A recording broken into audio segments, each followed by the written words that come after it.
मामला बहुत ही गंभीर है और पुराने वर्ष बीते 5 सालों का है। सीमा चौहान रेप केस है, वाइफ ऑफ हिमराज जी।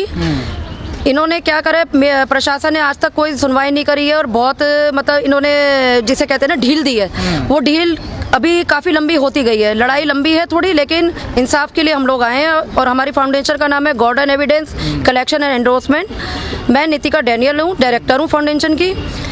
सबसे पहली चीज़ है कि मुद्दा जो गर्म है इस समय वो सीमा रेप केस का है। सीमा रेप केस का जो 3 जुलाई 2015 को उनके साथ रेप हुआ। कहाँ? हरियाणा में, हरियाणा के पलवल में हुआ। और पलवल के अंदर जब उनके साथ रेप हुआ तो वो मियाँ बीवी जो हेमराज जी है उनके हस्बैंड, वो लोग गए थाने के अंदर रिपोर्ट लिखने के लिए। कोई उनकी सुनवाई नहीं करी, उसको दबाया गया। उनको बोला गया कि किसी भी तरीके से आप चले जाओ, डराया धमकाया गया, जिसमें डराने वाले धमकाने वाले बड़े बड़े अधिकारी थे, आला अधिकारी थे। और आरोपी जो रतन सिंह है उन्होंने भी कई सारे जो है इनके साथ, इनके परिवार के साथ हमेशा टॉर्चर करा। तंग आके महिला ने जो है अपना सीमा चौहान है, तंग आकर हालातों से उन्होंने अपने आप को सुसाइड करा 23 अगस्त 2015 को।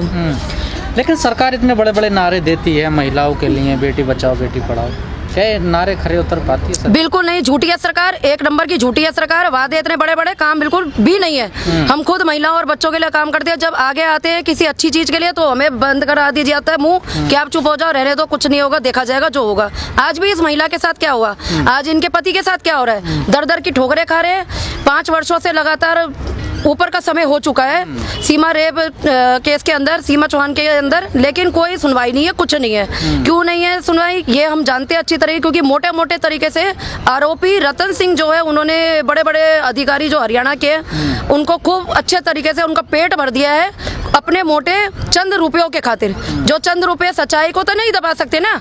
आपके घर में भी महिला है, बच्चे हैं, आज हमारी महिलाओं के साथ अपने घर में किसी के साथ ऐसा काम हो तो हम सच्चाई के लिए तो नहीं चुप होंगे ना। चाहे गरीब हो, महिला, आबरू तो सबकी एक ही होती है, इज्जत सबकी एक ही होती है। महिला जो सीमा चौहान है उसके साथ जितना गलत काम करा गया है, यहाँ तक कि उनके बच्चे के साथ जब उन्होंने अपने आगे आने की आवाज़ उठाई उनके बच्चों ने भी, तो उनके बच्चों के साथ भी बुरा व्यवहार ये हुआ कि उसके बच्चे को भी परेशान किया गया, चोट पहुंचाई गई, उसको भी तकलीफ दी गई। मैडम जो घटना घटी थी रेप वाली, ये कहाँ हुई थी घटना? ये रेप वाली घटना जो हुई है पलवल के हरियाणा में हुई है, जहाँ पे उनके घर के अंदर हुई है। जो सीमा जी हैं उनके घर के अंदर हुई है। ये जो आरोपी है ये उस समय वो अकेली थी तो घर के अंदर हुई। तो मियाँ बीवी दोनों गए रिपोर्ट दर्ज कराने के लिए, लेकिन वहाँ पे रिपोर्ट वहाँ के थाने वालों ने नहीं लिखी। लेकिन जिस समय सुसाइड की मामला आया तो उन्होंने उनकी आवाज़ को दबाया, रेप ना दिखा के सुसाइड का मामला दिखाया। उसके अंदर से कुछ जो असली के जो असल नोट थे आरोपी में, हालांकि बाद में जो रतन सिंह है उसने अपना कबूलनामा भी करा, लेकिन पुलिस वालों ने क्या करा, कबूलनामा हटा दिया, उसको छुपा दिया गया। लेकिन मैडम आप तो महिलाओं के लिए काम करती हैं, फाउंडेशन भी है, आखिर लगातार रोज कहीं ना कहीं घटनाएं आती है कि आज यहाँ लड़की का महिला का रेप हो गया। कहाँ कमी है, सिस्टम में कहाँ कमी है जिसे सुधारने की जरूरत है? सर सिस्टम में सबसे पहली चीज़ ये, एक तो जो मुंह पे ताला लगाने की कोशिश करते हैं, जिसे कहते हैं कि पैसा लेके चुपचाप मामले को बंद कर देना, वो सबसे बड़ी कमी है हमारे देश के अंदर, करप्शन जिसे हम ये बोलते हैं। दूसरी चीज़ है जो गरीब महिला होती है, छोटी छोटी बच्चियाँ होती है, उनकी तो आज तक आपने देखा है कहीं पे सुनवाई हुई है किसी कोर्ट में? एक मान लो राहगीरी चलती औरत है या राहगीरा छोटी सी बच्ची है, किसी बहाने अगर बाहर टॉफी लेने भी जाती है या कुछ भी काम होता है उसके साथ गलत हो जाता है, वो कहाँ है बच्चे? वो तो नहीं दिख रहे, ना बेटी बचाओ का नारा है ना कुछ है। मेरे को ये बता दे ना सरकार एक बार कि बेटी बचाओ बेटी पढ़ाओ आपने निकाल तो दिया नारा, लेकिन उसमें कहाँ बची हुई है बेटियाँ, कहाँ महफूज है बच्चियाँ? आज से पुराने किस्से भी उठा के देखे अगर हम रेप केस के अंदर, तो अभी पुरानों का तो नंबर आता नहीं, नए उससे पहले चालू रहते। अभी नेता की बेटी की इज्जत उछली होती तो नेता क्या करता, ढिंडोरा पिट चुका होता ना, अभी तक वो ढिंडोरा आज तक हिंदुस्तान में बज रहा होता। लेकिन यहाँ सीमा चौहान जैसे रेप केस के अंदर 2015 में जो यहाँ पे मुद्दा उठा है, जो गर्म हो चुका है इतना मामला, लेकिन उसकी सुनवाई क्यों नहीं है? किसने नहीं है? इसीलिए नहीं है कि वहाँ पर जो आरोपी था रतन सिंह, उसने चंद पैसों के लालच में बड़े बड़े अधिकारियों को अपना पैसा खिलाया, सिर्फ यही। लेकिन सच्चाई कभी छुपती नहीं है। तो क्या महिलाएं सुरक्षित नहीं है? बिल्कुल सुरक्षित नहीं है, किसी भी एंगल पे सुरक्षित नहीं है। मुझे ये दिखा दो ना कौन सी महिला ने आज केस बना के अपना जो है वहाँ पे दर्ज कराया और उसकी सुनवाई सुन रही है सरकार? क्या सुन रही है सरकार? यदि जब FIR नहीं हुई थी तो आप कोर्ट चले जाते? सर कोर्ट में भी मामला डाल रखा है, सुप्रीम कोर्ट के लिए भी जाएंगे और आवाज उठाएंगे, लेकिन वहाँ पे जो है उन्होंने सबूत मिटाए हैं, लेकिन सबूत मिटाने से कुछ नहीं होता। कुछ चीजें अभी भी बाकी है जो उनके पास अभी भी मोटे मोटे तौर पे बाकी है। आला अधिकारियों के पास कई सारे, यहाँ पे अपने गृह मंत्रालय में भी अपना FIR नंबर भी जा चुका है और उनकी कंप्लेन भी जा चुकी है। यहाँ तक कि स्वाति मालीवाल के पास भी आए थे हेमराज जी, और अपना स्मृति ईरानी जी से भी बातचीत हुई है। स्मृति ईरानी जी का जो एक महिला होने के नाते मैं तो एक यही बहुत बड़ी बात कहूँगी। ये जो आरोपी है इनका पड़ोसी है, क्या है जाति दुश्मनी है क्या उनके बीच? सर कोई जाति दुश्मनी नहीं है, वहीं के रहने वाला आरोपी है ये। अभी जो है आजाद घूम रहा है, इसके साथ के लोग भी आजाद घूम रहे हैं, सिर्फ इसीलिए आजाद घूम रहे हैं कि उनको पता है कि हमने तो पैसा खिला दिया, हमें तो कोई नहीं देख रहा है। लेकिन सबसे बड़ा विश्वास होता है भगवान। भगवान इस दुनिया में अभी भी टिका हुआ है, जहाँ पे भगवान मौजूद होता है वहाँ पे ऐसे जो अभी दरिंदे रह गए हैं ना, उनका इलाज होता है, चाहे देर से ही हो। सच्चाई कभी छुपती नहीं है।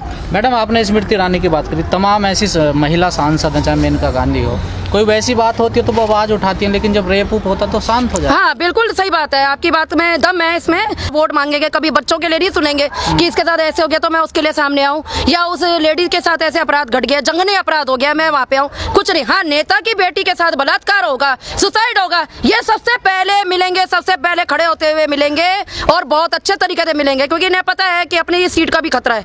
महिलाओं के लिए ये लोग कभी नहीं आती आगे, चाहे स्मृति ईरानी हो। अगर महिला सांसद है तो महिलाओं के लिए क्यों नहीं आवाज होगी? अब ये तो सर यही बताएगी ना कि क्यों नहीं आती है। पहले तो स्टार प्लस पे इन्होंने खूब अपने अच्छा जैसे चलाया है, साथ भी कभी बहू थी, उसी से तो आ जाइए है। और आज कैसे ऐसे कोई जानता है क्या? मुझे तो ये पता है कि ये जो सीमा चौहान है, आज इसकी आत्मा को शांति नहीं है, क्योंकि इनके एफआईआर दर्ज नहीं करी इन्होंने। मियाँ बीवी गए थे वहाँ से, जो इन्होंने कबूल भी किया था, जो आरोपी अपना रतन सिंह ने, इसने आरोपी ने कबूलनामा भी किया था कि हाँ मैंने ये जो भी महिला आयोग में गए आप लोग? हरियाणा महिला आयोग में इनका सब कुछ हो चुका है वहाँ से। बल्कि यहाँ पे सेंट्रल अपनी गवर्नमेंट जो है पूछताछ भी कर रही है। डीआईजी साहब जो है उनसे बड़े बड़े सवाल भी किए गए, उनसे रिपोर्ट मांगी गई है, वो डीआईजी से रिपोर्ट ही नहीं निकलती है। वो पता नहीं क्या करना चाह रहा है, कुछ नहीं, सिर्फ यही दिख रहा है हमें अभी तक तो कि उनके जितने भी आला अधिकारी हरियाणा के पलवल के हैं उनको छुपाया जा रहा है, क्योंकि बात तो अपनी वर्दी पे आ गई ना। वर्दी पे इसलिए आ गई, उन्हें पता है कि कोई ना कोई तो कुछ। थाना कौन सा पड़ता है? कहाँ पे सर? थाना कौन सा पड़ता है क्षेत्र का? सर वहाँ पे हरियाणा में पलवल में है, मडोल कोई वहाँ पर है थाना।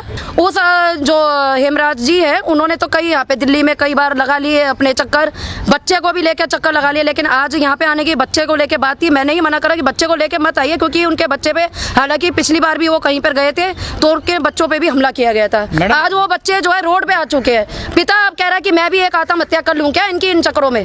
क्या इस लेडी को इंसाफ नहीं मिलेगा क्या? सरकार बदलनी पड़ेगी ना। पहले भी तो 70 साल से सरकार चल रही थी, सरकार बदलनी पड़ेगी, नेता भी बदलने पड़ेंगे, प्रधानमंत्री भी बदलना पड़ेगा तभी ये देश बढ़ेगा। या तो अपने देश के अंदर 376 का अच्छा से, जैसे 377 का आपने निकाला है, कोई कितना अच्छा वहाँ पे निकाला, तो 376 को भी आप सीधा सीधा कुछ करिए ना, बदलाव करिए ना। ये तो अपराध बढ़ते रहेंगे, पुराने मुद्दे तो उखड़ते रहेंगे, और नए मुद्दों पे जितने भी आज तक चलता है, किसी का रेप हो जाए या कोई सुसाइड कर ले कोई भी महिला, तो उनको कौन देखेगा? पुराने तो उछल के बाहर आएंगे नहीं ना। इस तरीके से पुरानों को भी इंसाफ दिलाना है। और रियल चीज में कभी कभी ऐसा भी होता है, जो हमें दिखता है, जो हम देख रहे हैं, केवल हम उतना ही देख रहे हैं, लेकिन रियल में वास्तव में जिसके साथ बीती होती है ना, आबरू से खत्म हो चुका होता है परिवार, उसको असलियत पता होती है।